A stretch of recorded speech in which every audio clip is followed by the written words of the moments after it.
is a Saturday night, Sunday morning in Australia. BobbethTV is live, and you know what that means? I am really close to that camera there. Wow. We are live with our 6th episode of The Bob Show. This week, we will be talking senior circuit knuckleheads results. We'll talk about what is better, late models versus sprint cars. And today we have Motowear Internationals' very own Tom the Missile Land with us. So join, kick in. Should be a fun show. All right, let's get straight to the results. It has been a big week. It was the kickoff of the new 24-25 season for KHR Racing League. And as my notes say, it most certainly was a doozy. Sunday night kicked off with the pro late models at Oswego. There were 16 cautions in total, 45-minute main event that was. I went to say Hunter and Cody and said a bad word. Cody McDonald took the pole. Hunter McCoy had fast time at 18:11.4. That's pretty quick at Oswego. Third place, David Garman. Second place, Dylan DeWert Jr. He did correct me, and I do know that now. Cody McDonald did win that race. All right, UMP Modifieds at Limeland Motorsports Park. Lane Grubb had pole and fast time, 12:758. But in the end, Cody McDonald third, Lane Grubb finished second, and Dylan DeWert Jr. finished first. Monday night's Wayne's World Modifieds and the Mini Stocks Modifieds 358s at Lincoln. Josh Roberts started on pole. Mark Hodge had the fast time of 15:685. But when it was all said and done, Travis McDonald third, Hunter McCoy second, Cody B. McDonald first. The Mini Stocks were at Eldora. Some more familiar names in this list. Cody B. McDonald had pole. Josh Roberts had the fast time, 18:910. The finishing order, Josh Roberts third, teammate John Bennett second, and our very own guest here tonight, Tom Land, won that race. And then on Tuesday night, it was wrapping up their racing week. Tuesday's Roberts Electrical Dirt Street Stocks. Chad Puttable had pole. Lane Grubb had the fastest legal lap at 21:708. Sounds like someone might have cut the course a bit. Chad Puttable. Why do I struggle with that name? Chad Puttable third, Lane Grubb second, and Cody B. McDonald first. Current point standings. Pro late models, Cody McDonald at 9 points, Dylan DeWert at 8, and David Garman at 7. UMP modifies Dylan in first, Lane Grubb second, and Cody in third. Mini Stocks, Tom Land leads that competition. John Bennett second, Josh Roberts third. Cody McDonald, Travis McDonald, and Josh Roberts are 1, 2, and 3 for the 358 modifieds. And Dirt Street Stocks, Cody McDonald, Lane Grubb, and Chad Puttable. Now, actually, I just have to confer with Chris. I feel like I've messed up here. Chris, we didn't have a top 5 video for the week, did we? It was in the usual place? Oh, it is too, 914. My gosh, I'm useless. Sorry, guys. I know. And I even looked at the dates and went, no, August, September.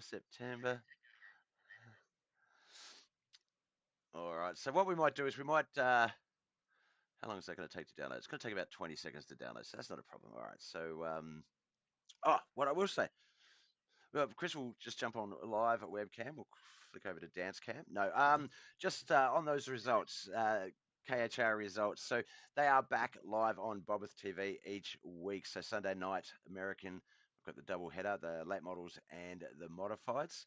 Then Monday night, it is the 358s and the mini stocks. And then Tuesday night's American, the Roberts Electrical Dirt Street Stocks. So definitely come along and check those out. All right, I'm going to jump over to the top 5. It will start to play a video. That is not the video we're playing, so I'm just going to quickly delete that and give me 2 moments while I add this one on the fly. This is how good I am, guys. All right. Make that a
Actually, let's get unmuted first. That was the top five of the week. We saw a lot of Oswego that week, and a big shout out to Travis McDonald, this week's Hard Luck Award. He was possibly hit by every single driver in all the various races from from the week with KHR.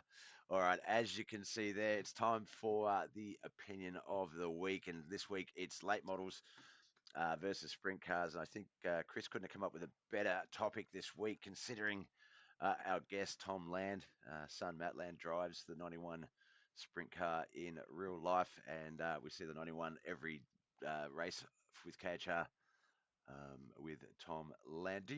Have you raced in the past, Tom? Is that something that's sort of passed down to Matt, or just quickly?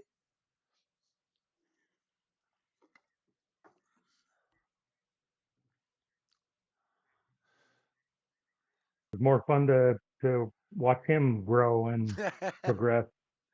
Yeah. I think I disappointed my stepdad in that way. Both my mum and my stepdad were dirt street stock drivers, and I had to rebel by not racing. Um, so yeah, no, definitely.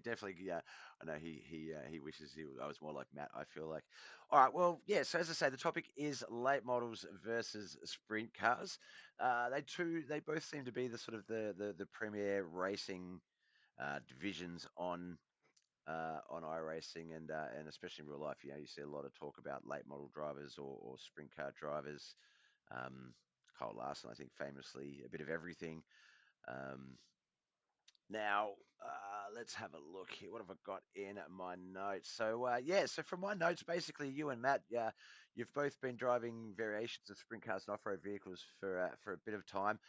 Bringing up Kyle Larson actually is a good point um, because you actually yourself you raced with him, or was that Matt that raced with him when he was younger? Matt raced with him. He went to grammar school with him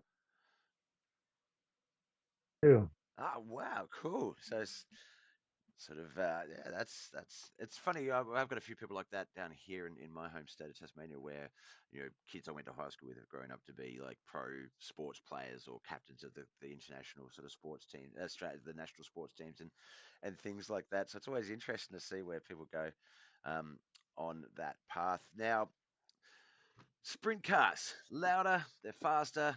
Some say they're cooler looking, but they're also a lot more expensive than late models. Why sprint cars over late models? Oh, there's no comparison. Or I think the did I just racing's list all better. the reasons? But Yeah, I'm no. also, yeah, I'm also West Coast, so we don't have many late models out here. We're more sprint car. So, um, yeah, if there's, I don't know, I prefer them. Kind of neat to see the crossover with Ricky Thornton Jr. right now. Trying the sprint car. He ran the sprint car last night, and I guess he's running tonight as well. Yep. So he's a pretty good late model guy. Now, I guess so.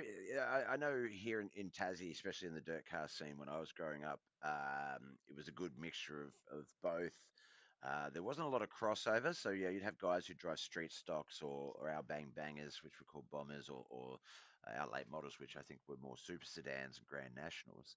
But you didn't see the guys sort of, sprint car drivers were sprint car drivers, and the late model drivers were late model drivers. There wasn't a lot of crossover.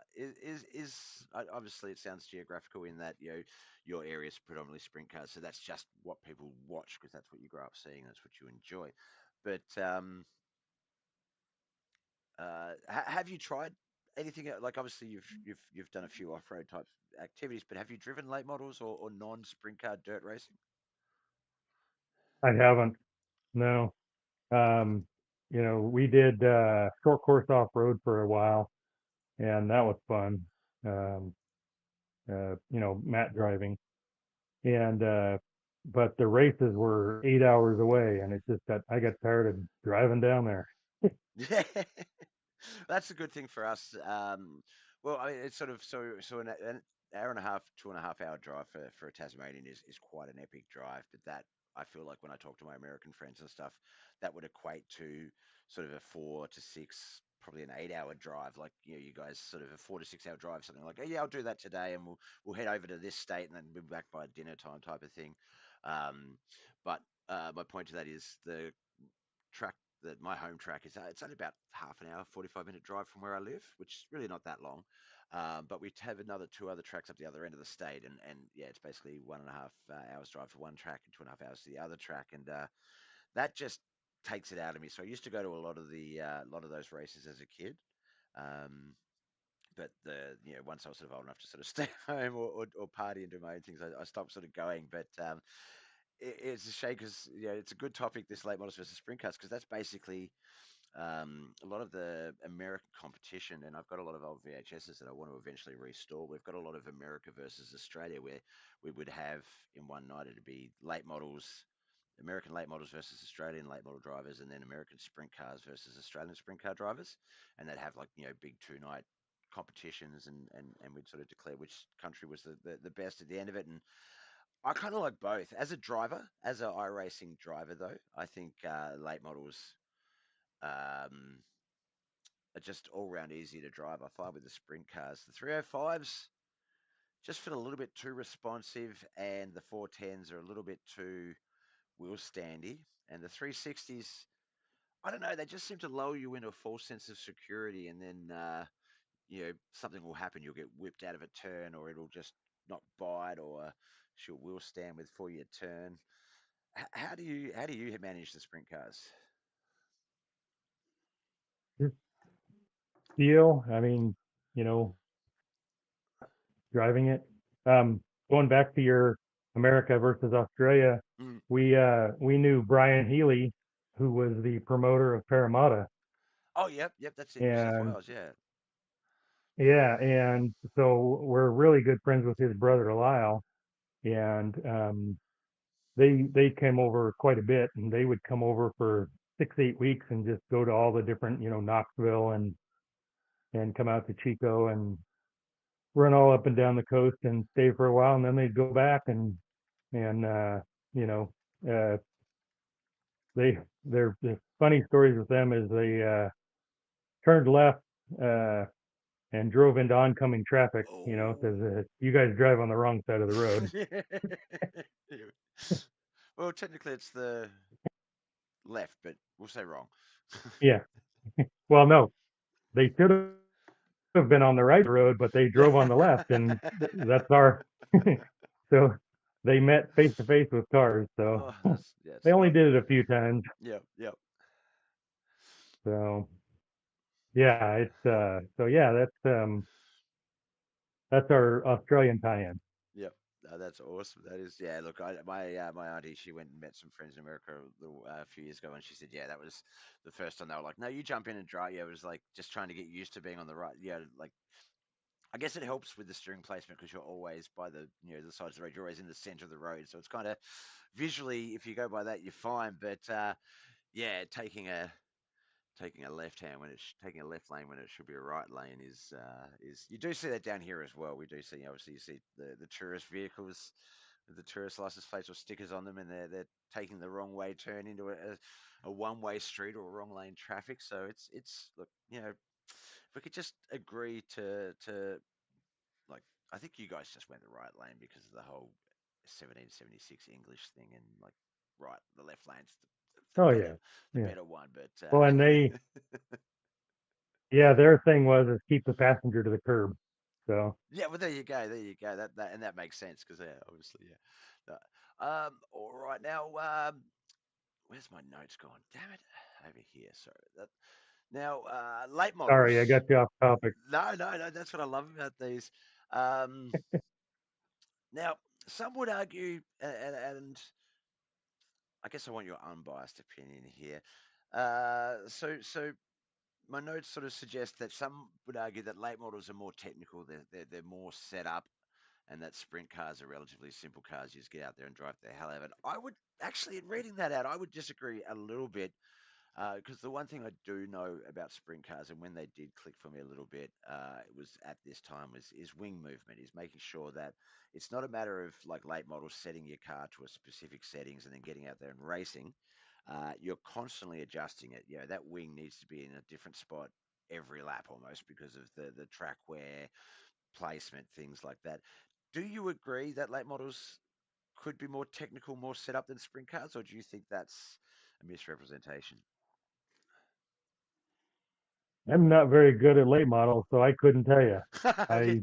I I can't I can't drive them very well. Yep. Uh, I mean I'll go 10 races and suck, and then I'll have one good race where I'll finish fifth, and to me that's a win because I couldn't keep the thing straight the other nine races. Um, so I don't know if I'm the one to really Weigh in really on that critique side. it there because I suck at them. Yep, yep. Now you drive late, I mean, we see you in the street stocks and things like that. And I know for me, with late models versus sprint cars, the late models were more similar. I feel like to the dirt street stocks. Whereas if I had to pick like a large four wheel vehicle, I would say the modifieds. I feel like are more like the sprint cars. You generally need to keep them a little bit more straighter in the turns, and you know it's not about digging it in and turning right to go left, or turning left to go right, whichever one that is. Um, I'm not sure where I was going with that either. That's another thing that I will do. But look, on the topic of sprint cars, just in my notes, something interesting here. Um, can see here that like cost wise, World of Outlaws sprint car. There was a guy in Florida who gave a driver $50,000. It was enough for them to buy an engine. They were a lower end team, but they had four cars. Three of them were backups. An entire team, and their budget just for getting the cars together was over $200,000. However, late models have caught up, and I today, believe that. maybe well more expensive, especially in the touring series.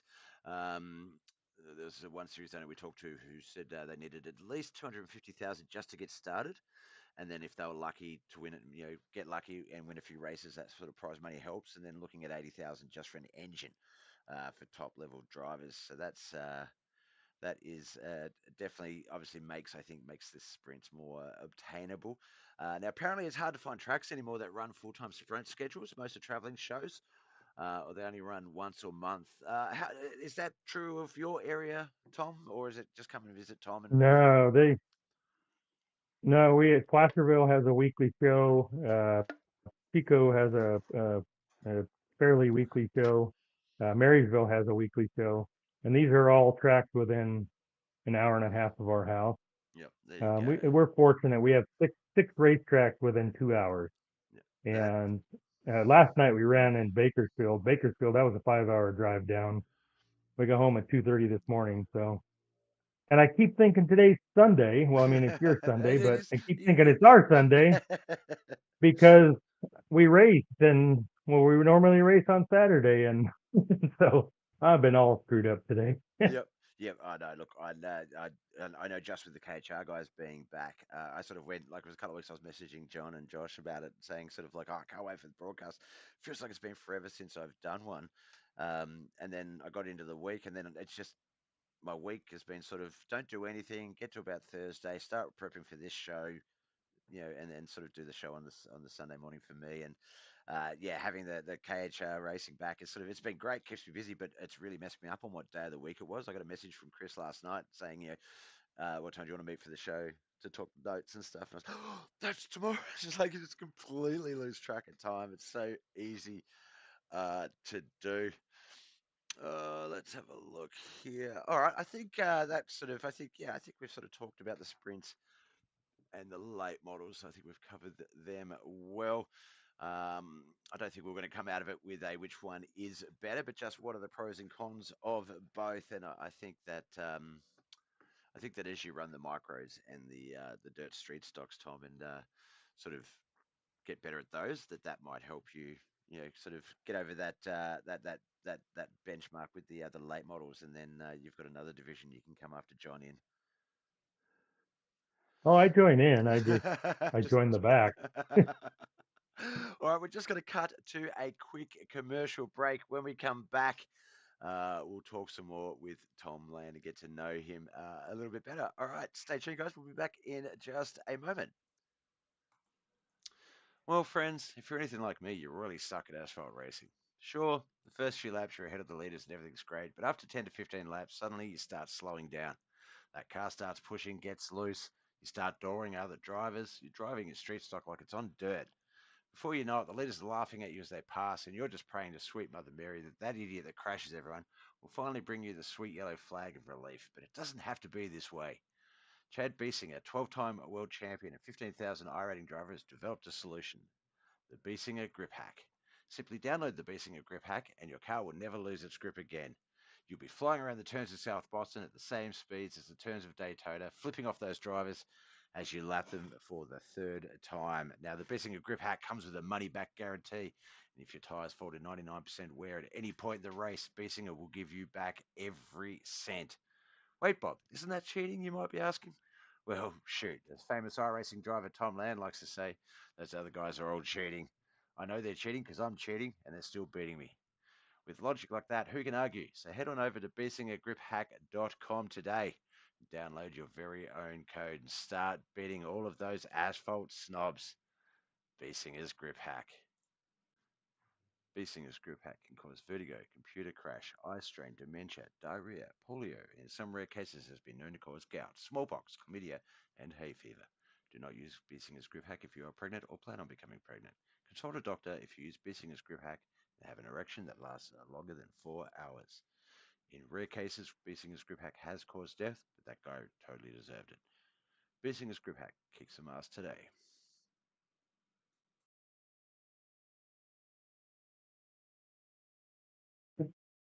So yeah, yeah, it was not a good after. No. and Oh, I actually, I get why he's pissed, but it's just like what's it gonna accomplish? Just at the next race, when next time he's there, just ass pack him and do what he did to you.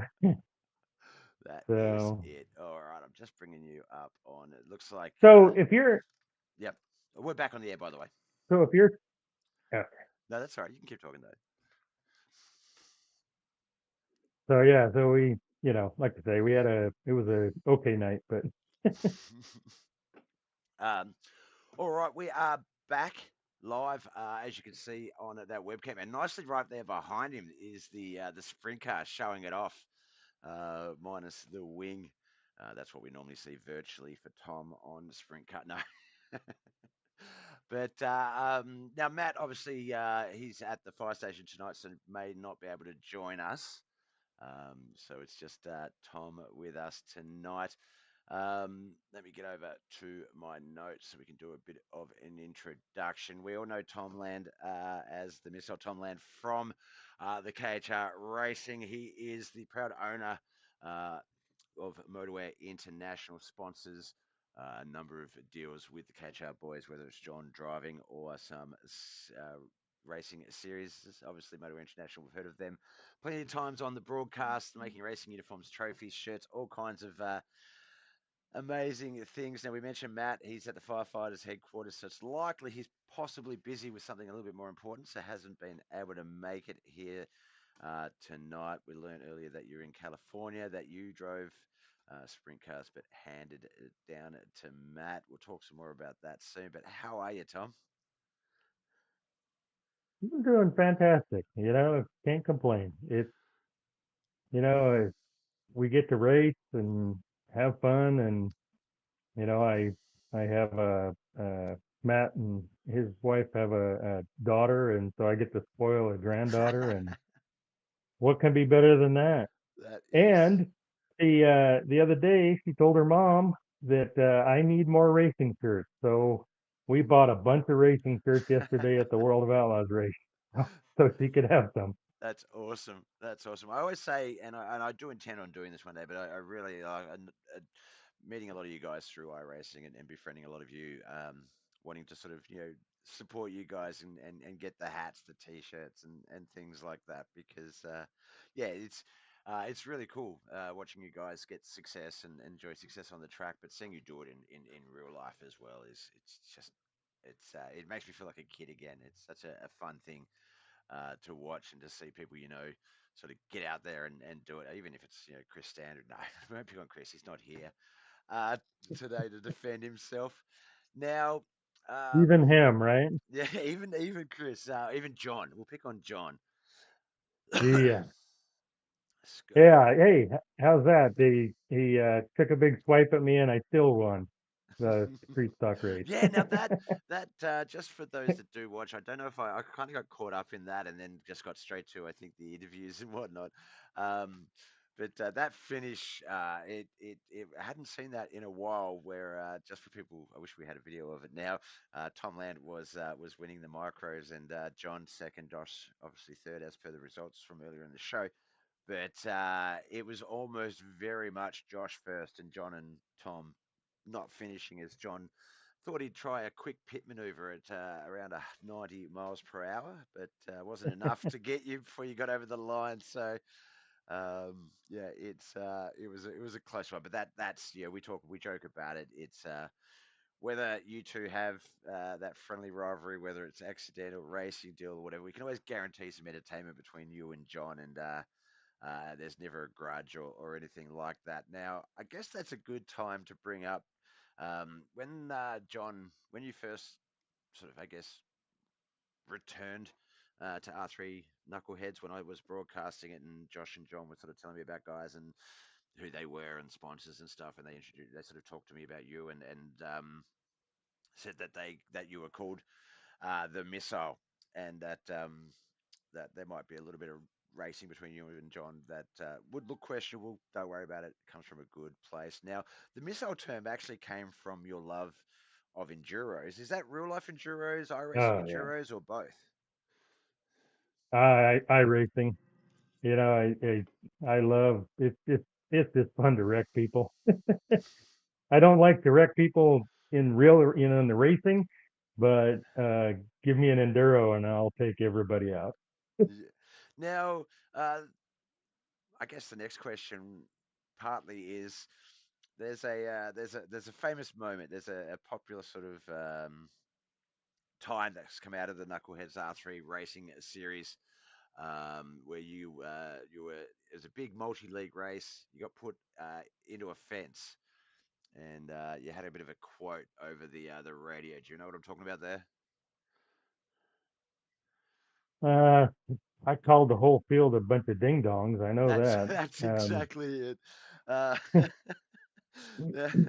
uh, So talk us the through that. same What happened? guy, the same ding dong wrecked me in practice, in the heat race, and then in the main event, like 3 laps in. And I don't think he meant to. I Yep. think he just was out of control.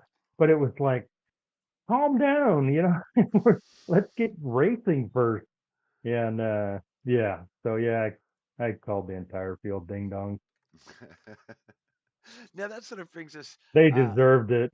yeah, brings us to an interesting point on my notes, and I hope we're not getting Matt in trouble for this one. A little bit sort of a revealing personal moment, but explain to us that if Tom, if yourself, if Dad says I'm sorry and he's laughing, then yeah, he means it. If he's not laughing, then it wasn't coming from an apologetic place.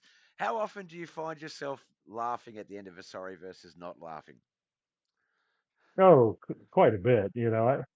I do this for fun. It's I enjoy it. I enjoy the camaraderie. The people that I've met and just having fun racing. And the thing that I like about it is, as opposed to this car here, I crash it, I hit a button, and it fixes it. This I spend days fixing. So I I prefer the just click and it's done. Yep, yep, And I think the thing says request a new car, and yeah. okay, done. I wish I could do it with this. So Now, so yeah, so sorry, you go. it's just it's like I have a lot of fun.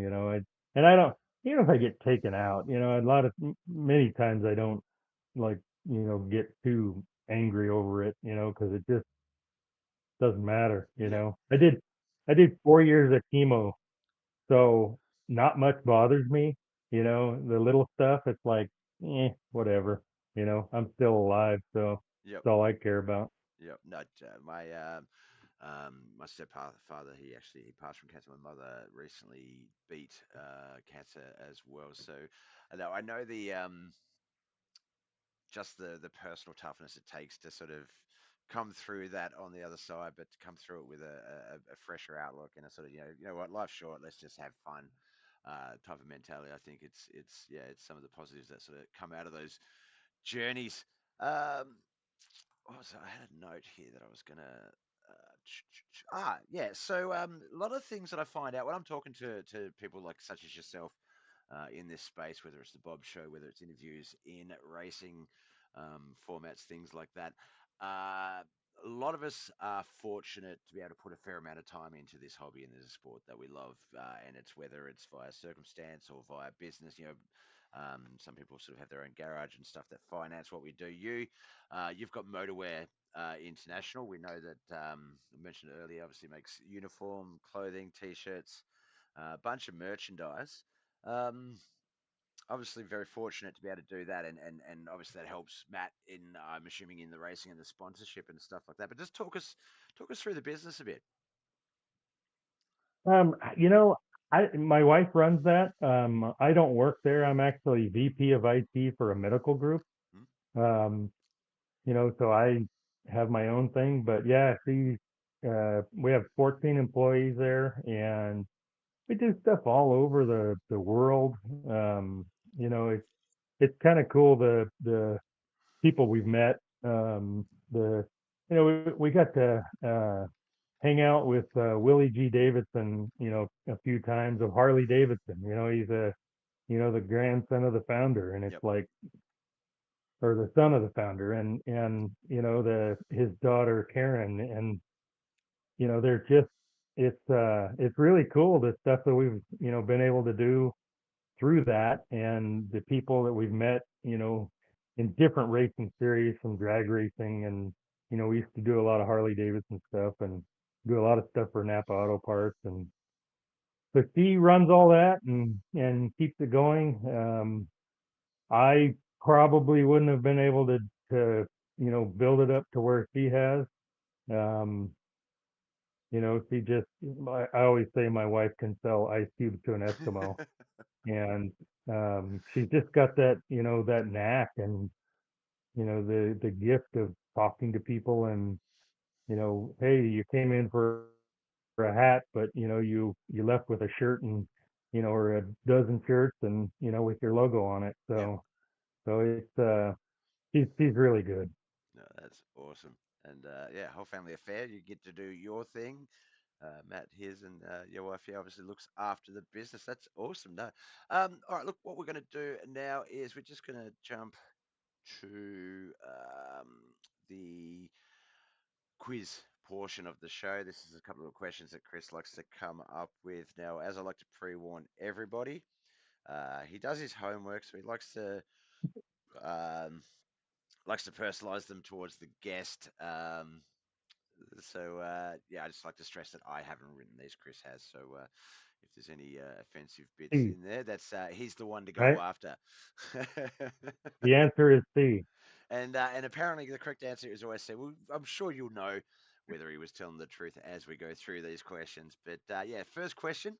174 years ago this month, California became the 31st state of the United States after the Mexican American War and after gold was found. Which of the following is the actual state motto of the great state of California? Is it A, California, there be gold here? B, California, home of Hollywood? C, California, Eureka? Or D, California, we're not weird, you are weird? Well, D is probably more fitting for More apt. California, but it actually is C. That is correct. Yeah, obviously, Eureka is Greek for I have found it. The word is said to have originated with the ancient Greek scientist Archimedes, who exclaimed Eureka after discovering a way to determine the purity of gold. See, Chris writes these so that we learn things as well. It's terrible. All right, second question. California is known for a great many things. California is known to be perfect for avocados and wine. Loves almonds, has over 100,000 earthquakes a year. That sounds like an exaggeration, but probably not. California is big too. In fact, California has the biggest what in the world? A has the biggest sex store in the world. B, has the biggest bottle of ketchup in the world? C has the biggest tree in the world? Or D has the biggest pile of poo in the world? Probably C because of the redwood. That is correct. The General Sherman tree in Sequoia, and Kings Canyon Sequoia. National Park. Thank you. The biggest sex store is actually in Germany. The biggest bottle of ketchup is in Illinois, and the biggest pile of poo belongs to a Viking and is on display in a British museum. Apparently, it's over 5 inches in diameter. Question If three. you So, ever, yep. if you ever get a chance to see the giant redwoods, they are just spectacular. Let's have a. It's amazing how tall they are. And some of them are 30 feet across. Oh yeah, yeah. I'm looking here now. What is it? The Yeah, the Chandler tree where you can actually park your car under it, like inside it. yeah, yeah. Wow, that's quite Yep. cool. So you guys have awesome stuff. That's awesome. All right, question three. After winning his first National Series NASCAR race, famous Californian race car driver Kyle Larson performed a victory burnout while holding his steering wheel outside of his window. Where did he learn to do that move? A. Someone showed him how to do it just before he went out on the track. B. He learned it on the go kart track from his good buddy Matt Land. C, learned it in a wingless sprint on the dirt track, or D, he learned it in ARCA where they don't really use steering wheels much anyway. He learned it in his outlaw cart, actually. There we go. Chris was corrected. Um, you are correct. It was the Yeah, dirt he did it. tracks in He that. did it in his outlaw cart. Yep, his sister Yeah. hates the move apparently because her ex boyfriend was really good at doing it as well, and she didn't like him doing it. All right, last question before we get back to the proper stuff. The United States and Russia have created a weapon system that can fly at least 3,000 miles per hour, fly at incredibly low altitudes, allowing it to evade radar and can change targets in mid flight. The US version uses scramjets that include shock boundary layer interaction, separate fuel stages, and have aft body expansions. I'm sure this question is makes sense to you. What are these new hypersonic weapons now in use by the US and Russian militaries? Are they A, oh, there we go. I see. Glitter bombs. B, paper airplanes. C, missiles. Or D, tanks. Gotta be C. Did we see missiles? That is correct. The hypersonic missile, while being touted as unstoppable, have not been very effective thus far, but they are capable of taking out many civilian targets, wiping out an entire field, much like Tom on a restart. So I knew he'd slip something in there. There it is. I have done that. All right. I thought it was impressive. I mean, you're gonna do it, you know. That's look, you just got to remind everyone that you're out there and give them a good, healthy reason to fear you. And it just creates a little bit of space, a little bit of room for you to work with. It's good. No, it's really good. Hey, Um, keeps them on their toes. it does. It does. I'm sort of a little disappointed John's not in the chat talking smack here today. Actually, I thought there was going to be a little bit more banter there. But all right. Now, so ooh, I was trying to think of something to say. Well, Matt's not here. We haven't learned much about Matt. Tell us about Matt. So, one thing I obviously learned about the American pathway into dirt racing is it's usually go karts first, and then up through the mini sprints and whatnot. I've got a buddy of mine in New York who's got enough property. He's got a little kart track out the back, and his kids are like whizzes. They doing very well in competitions. And when you get them on iRacing, it's obviously translated well over. But talk to us a bit about Matt's pathway into racing as a young bloke and sort of how that sort of came about. And Uh, it started with a battery powered Bigfoot, you know, thing that I bought when he was 3, oh, the little and he used electric to Jeep race type that things, around the yeah. yard. Yeah, yeah. And How long until you then you as put a soon as modified battery on it so it went about 20 miles per hour you faster? know, I never did. I can't believe I didn't. But we got a uh, go kart when he was 5. You could start racing go karts, Mm. and they called them kid karts, and they had a little like 50 cc Comer on it, and uh, we started doing that, and we've been racing ever since. So, and he'll be 32 in 2 weeks. So we've raced every year. It's been fun. I wouldn't trade it for the world. Um, raced so we raced the kid carts for 3 years, and then we went to they called them junior ones, and raced those for until he was 12, 8 to 12, and then we raced HPV ones, and those were fun because they as soon as you left the grid, the clutch locked up, so you had to really maintain your momentum and do that, and uh, so that was fun. And then we found out that they had an outlaw cart track, a couple hours away, and so we bought an outlaw cart and raced those. That's when he started racing with Kyle Larson, and I don't know if you know who Matt Benedetto is, and uh, why can't I think of his name? Uh, he drives for Denny Hamlin in the 20s. Why can't I think of his name? Anyway, Mm. uh, raced with him too, and they were it was a lot of fun. And the thing that I like about the people like Kyle Larson, Matt Benedetto, knowing them back then and knowing them now, they haven't changed. Kyle's still Kyle. He's not this big superstar. When you talk to him, and we see him at the Chili Bowl and races throughout California and what have you, and it just he's he's still Kyle. It's not like he's this elite guy, Yeah. and I love the fact that when he goes to a racetrack and he signs every autograph, until people are done.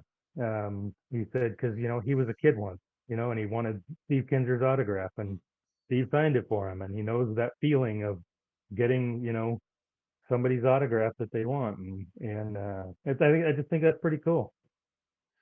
Yeah, look, we had a lot of guys, like I mentioned earlier, with as a kid at the track, the American Australian races, and um, not only did my parents race, my mom did a lot of the scrutineering, technical sort of stuff as well in the pits. So, I grew up in the pits, so just you'd wander from pit crew to pit crew, and just talk to people, and collect stickers, and it was funny because it wasn't until I was older that I realized, the caliber of people we were talking to in terms of sportsmen and famous sort of in their field type of stuff. But to us, they were just, like it wouldn't be uncommon for four or five of them to be in my dad's shed on a Sunday morning working on the car or swapping parts, or they're just so around that they weren't famous to me. They were just the old man's mates, and so it was kind of cool to see that, to be like, not to be a part of the autograph giving, but to see people coming up and admiring them, um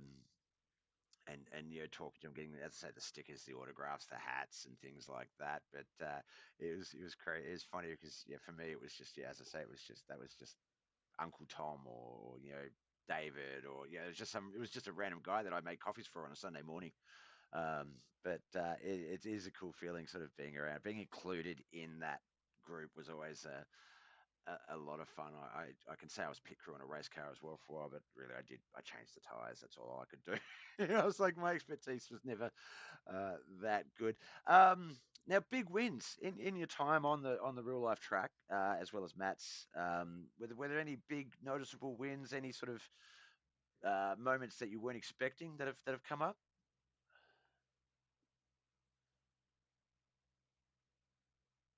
Oh, we've lost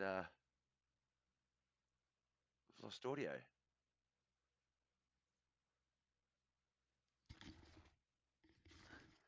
Not sure if you can hear me there, Tom, but I've lost your audio for some reason. Let me just see if I can fix that. Um, I'm not hearing anything. Why am I not hearing anything? Nothing's changed. Sorry, guys. Just give me 2 moments. Something's just happened here as we're. Um,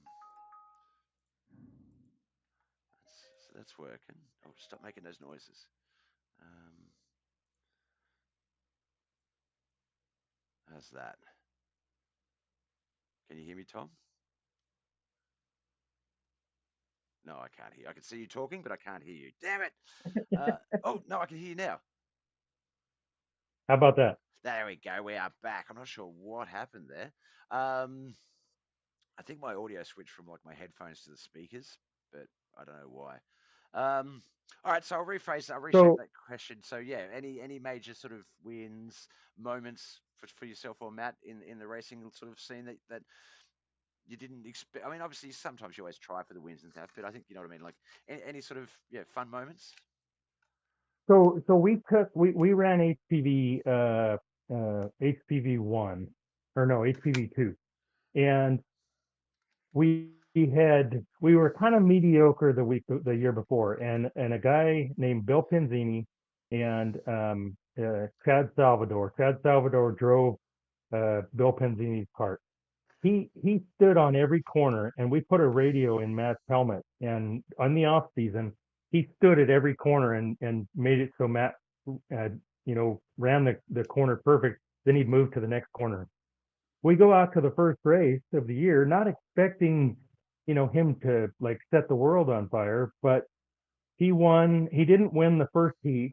He won the second heat, and he started outside pole of the main event and won by 8 seconds on in the first race. We won the first five races of that. We won everything, the two heats in the main Mm, for the first five races, Jesus. and all our competitors, that were our friends, I swear they hated us by then because we were just killing it. And so that was fun. It was a lot of fun to do. Um, and the the funny thing was we were having carburetor issues for the fifth win, and we weren't going to win that day. Mm.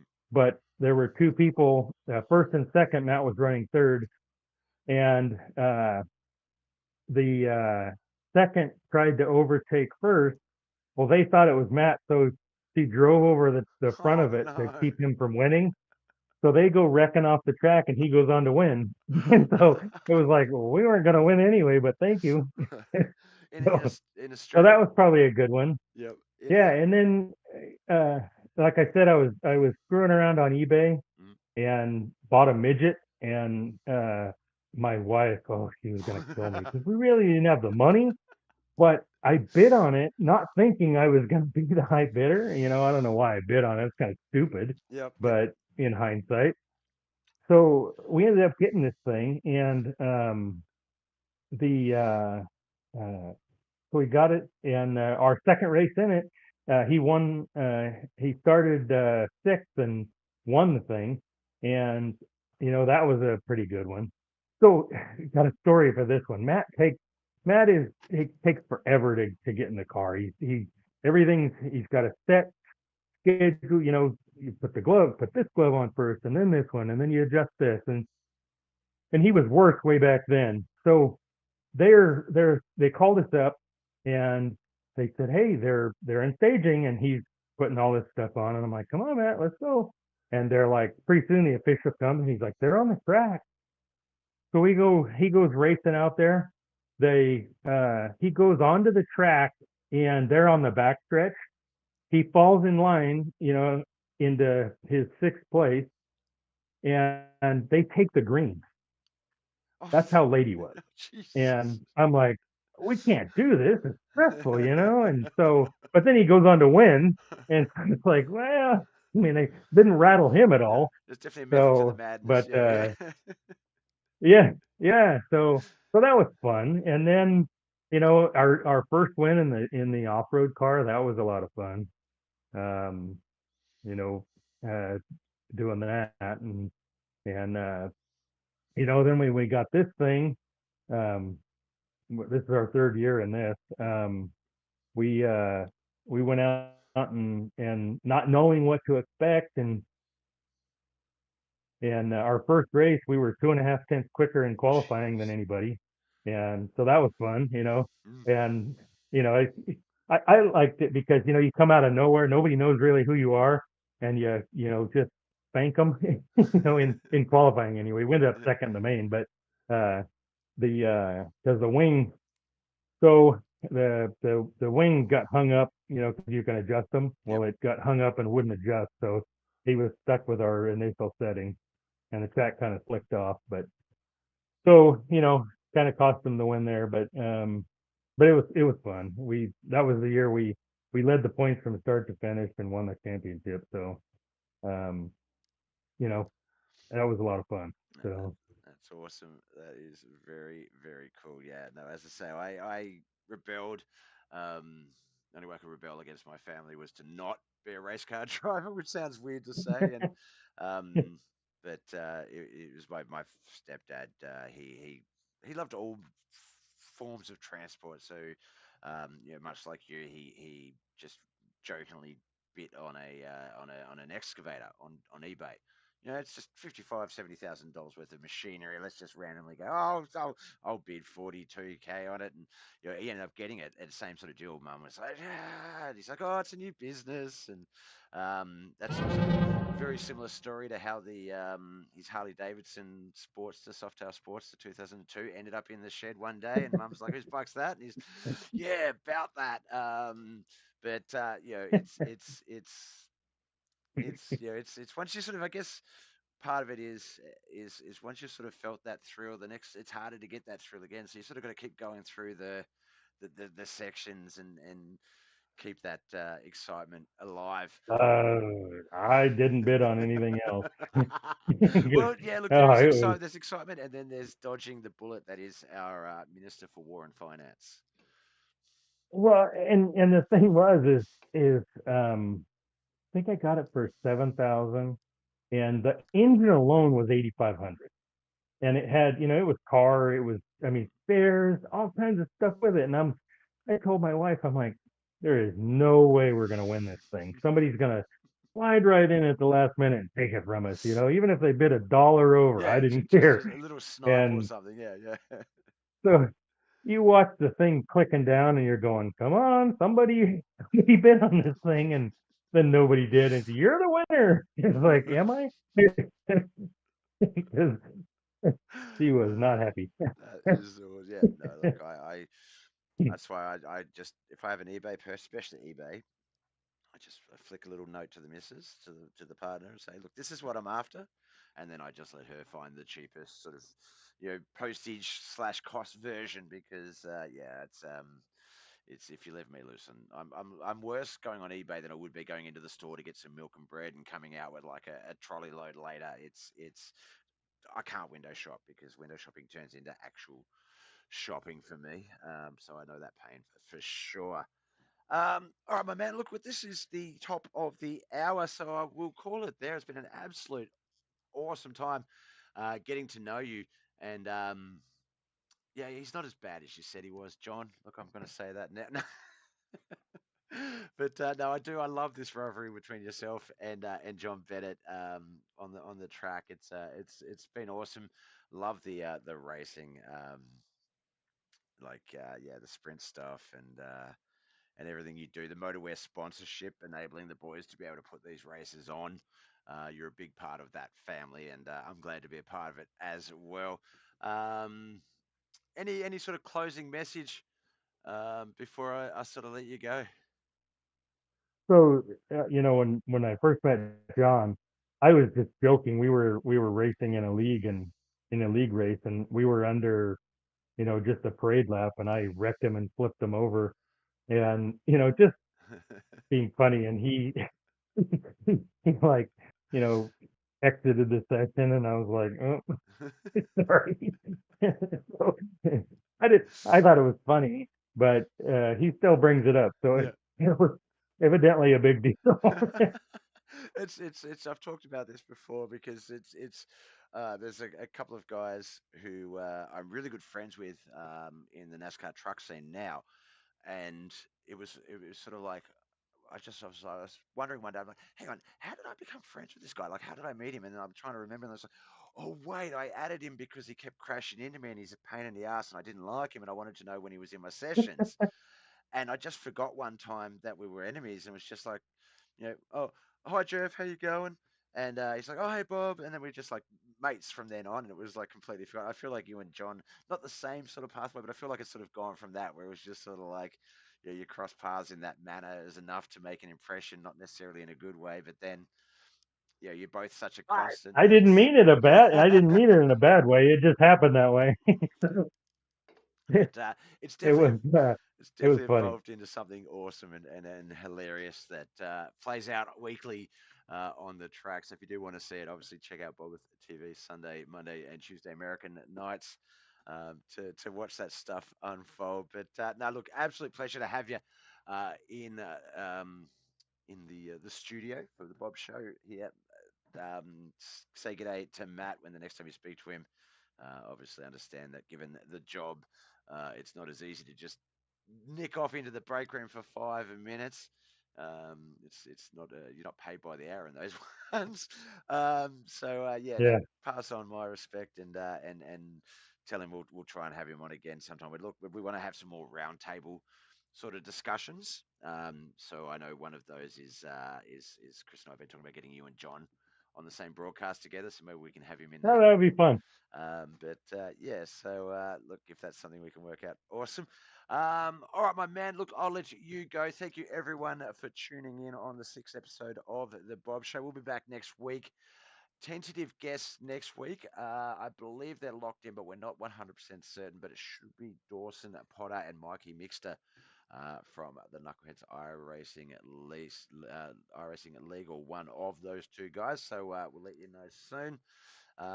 Next week's topic, weigh in the chat if you like, or in the Discord, is iRacing getting too toxic? Happens every couple of years. It sort of comes up, and I think it's a good topic to cover. All right. Thank you once again, Tom, for coming out on behalf of Chris, who normally does this part. So I'm going to try my best. Um, Thanks for coming out and watching. And here's a few words. No, not a few words of sponsors. Here's our credits. All right. The Bob Show is written and produced by Christopher Standridge, presented by Nathan Bobberina Kleeman. Thank you very much to tonight's guest, Tom Land. Big thank you to our sponsors.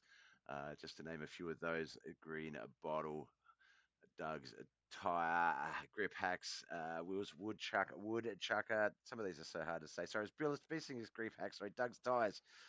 Thank